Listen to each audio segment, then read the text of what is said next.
बिस्मिल्लाहिर्रहमानिर्रहीम। अस्सलाम वालेकुम गाइस। आज मैं आपको इस वीडियो लेक्चर के अंदर कुछ ऐसे वर्ब्स के बारे में बात करना चाह रहा हूं जो कंफ्यूजिंग होते हैं स्टूडेंट्स के लिए।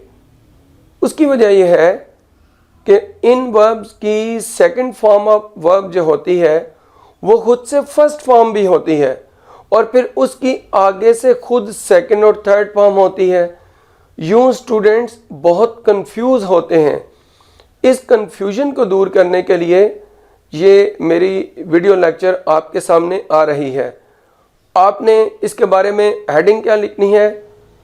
Confusing verbs. अच्छा, आपने इसके बाद क्या करना है कि ये देखना है कि ये कौन कौन से होते हैं और इन्हें कैसे समझा जाता है। भाई आपने लिखना है, पहले नीचे सीधा स्ट्रेट अवे इन वर्ब्स को लिखना शुरू करते हैं। लिखिए number 1 see, second form saw, third seen. अब हमने देखा कि सी की जो सेकंड फॉर्म है वो सॉ है। सी का मतलब देखना और सा का मतलब देखा। तो यहां पर जो सेकंड फॉर्म सॉ है ये खुद से भी एक फर्स्ट फॉर्म ऑफ वर्ब होती है। फिर इसकी सेकंड और थर्ड फॉर्म क्या होती है वो लिखते हैं। लिखिए आप, सॉ इसका मतलब होता है चीरना, लकड़ी का।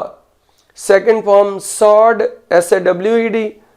थर्ड फॉर्म इसकी दो तरह की होती हैं, एक होती है सॉन, SAWN, और दूसरी इसकी वही जो सेकंड फॉर्म सॉड होती है वो होती है SAWED, सॉड।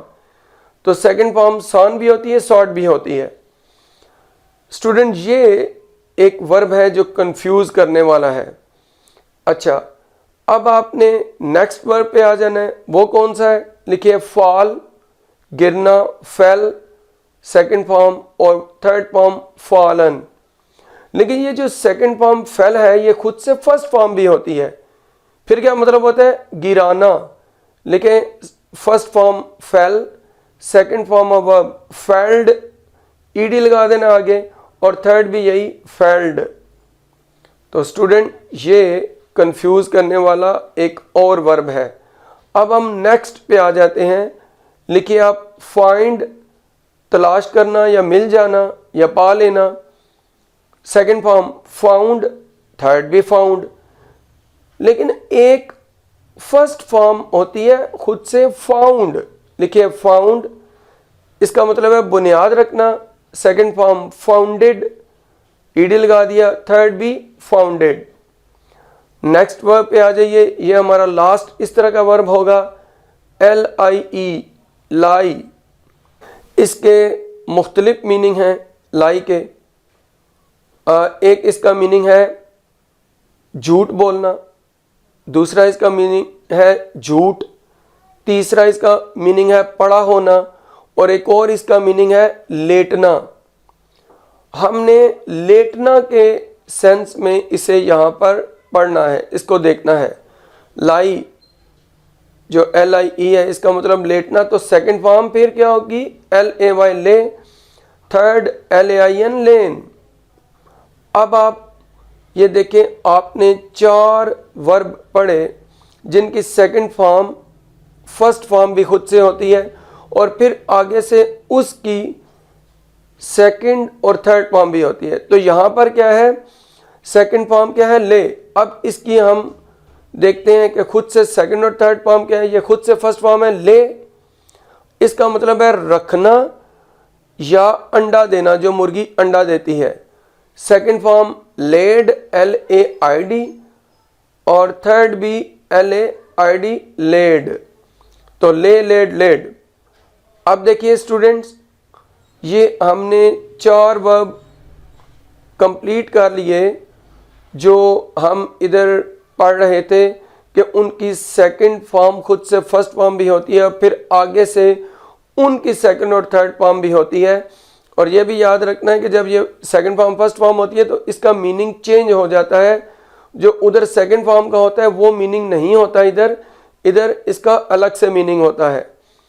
ये आपने जो वर्ब्स पढ़े हैं, अब इनको हम सेंटेंसेस में इस्तेमाल करना भी सीखते हैं।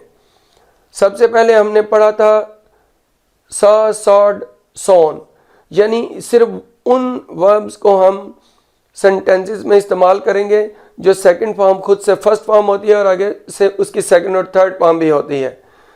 तो हम पहले ले लेते हैं जो फर्स्ट फॉर्म सा है, चीरना। क्या चीरते हैं? लकड़ी जब चीरते हैं तो उसके लिए यूज़ किया जाता है। आप फर्स्ट सेंटेंस लिखिए, ए कारपेंटर सॉज वुड। एक कारपेंटर जो होता है बढ़ई, वो लकड़ियाँ चीरता है। ये वुड की जमा नहीं होती, लेकिन उर्दू इसका मतलब जो होता है वो लकड़ी भी होता है और लकड़ियाँ भी होता है।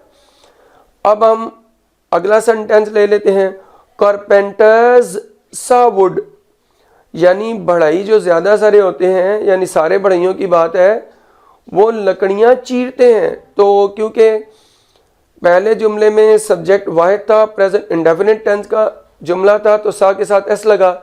दूसरे जुमले में सब्जेक्ट जमा है तो सिर्फ फर्स्ट फॉर्म आई। अब ये सुनिए, द कारपेंटर सॉड वुड, यानी बढ़ई ने लकड़ी चीरी, ये सेकंड फॉर्म लगाई। ये लिखें, the carpenter has sawn wood, बढ़ई लकड़ी चीर चुका है, थर्ड फॉर्म लगाई हैज़ के बाद सॉन। नेक्स्ट सेंटेंस पे आ जाते हैं, the carpenter is saying would, बढ़ई लकड़ियां चीर रहा है। तो देखिए स्टूडेंट्स, ये सारी बात है। इस वर्ब को 5 जुमलों में मुख्तलिफ तरीके से मैंने इस्तेमाल करना सिखाया। अब अगले वर्ब को ले लेते हैं, वो कौन सा है? Fail, failed, failed. लिखें, ए वुड कटर फेल्स ट्रीज, यानी एक लकड़हारा जो होता है दरख्तों को गिराता है। तो वुड कटर वाहिद है तो फर्स्ट फॉर्म फेल के साथ एस लगा, प्रेजेंट इंडेफिनिट टेंस का जुमला है। आगे लिखें, वुड कटर्स फेल ट्रीज, ज़्यादा वुड कटर हो गए तो सिर्फ फेल लगा, यानी लकड़हारे दरख्तों को गिराते हैं। आप अगले सेंटेंस पे आ जाइए, the wood cutter failed a tree, एक मखसूस लकड़हारे की बात की कि उसने एक दरख्त गिराया, ये सेकंड फॉर्म यूज हुई। और the wood cutter has failed a tree, मैंने इधर क्या बोला कि लकड़हारा एक जो मखसूस मेरे जहन में है उसकी बात की कि उस लकड़हारे ने दरख्त गिरा दिया है, हैज़ के बाद थर्ड फॉर्म प्रेजेंट परफेक्ट का जुमला। अच्छा, अगला सेंटेंस क्या है? The wood cutter is felling a tree, लकड़हारा एक दरख्त गिरा रहा है, तो ING लगाया। तो ये हमने 5 सेंटेंस देखे कि इसमें हमने फेल को यूज़ किया। अब हम थर्ड वर्ब को ले लेते हैं, फाउंड को। लिखें, ए लीडर फाउंड्स बिल्डिंग्स, एक जो रहनुमा होता है वो जो मशहूर बिल्डिंग्स होती हैं उनकी बुनियाद रखता है। तो मैंने सिर्फ बिल्डिंग इमारतों की बुनियाद रखता है, शॉर्ट जुमला लिखवाया है। ये लीडर वाहिद है तो फाउंड के साथ एस लगा। आगे देखें, लीडर्स फाउंड बिल्डिंग्स, रहनुमा जो होते हैं, लीडर्स जो होते हैं, वो इमारतों की बुनियाद रखते हैं। तो लीडर ज़्यादा हैं तो सिर्फ फाउंड आया। आगे लिखें, the leader founded the building, यहाँ पर देखें रहनुमा ने इमारत की बुनियाद रखी, सेकंड फॉर्म यूज़ की। नेक्स्ट सुनिए, the leader has founded the building, के रहनुमा इमारत की बुनियाद रख चुका है, ये प्रेजेंट परफेक्ट के जुमले में हैज़ के बाद थर्ड फॉर्म फाउंडेड यूज़ की। और आगे सुनिए, the leader is founding the building, रहनुमा इमारत की बुनियाद रख रहा है, तो यहाँ पर ING लगाया है। ये आपने सेंटेंसेस देखे। लास्ट वर्ब पे आ जाते हैं, कौन सा है? ले।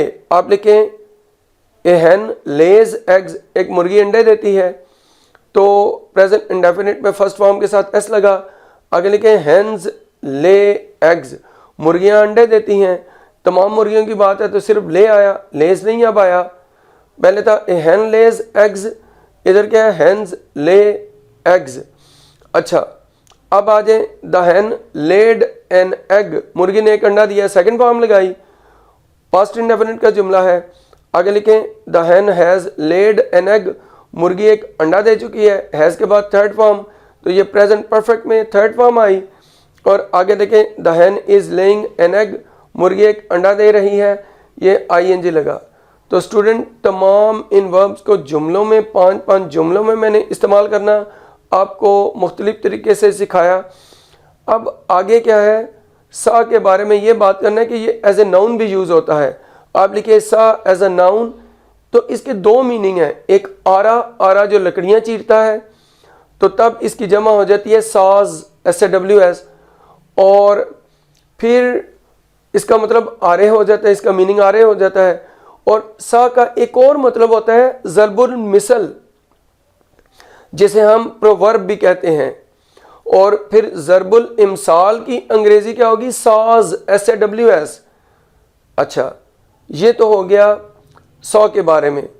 अच्छा, मैं आपको यहाँ पर एक इंटरेस्टिंग सा सेंटेंस है 100 के बारे में, वो आपके सामने बोलता हूँ, आप लिख भी लें।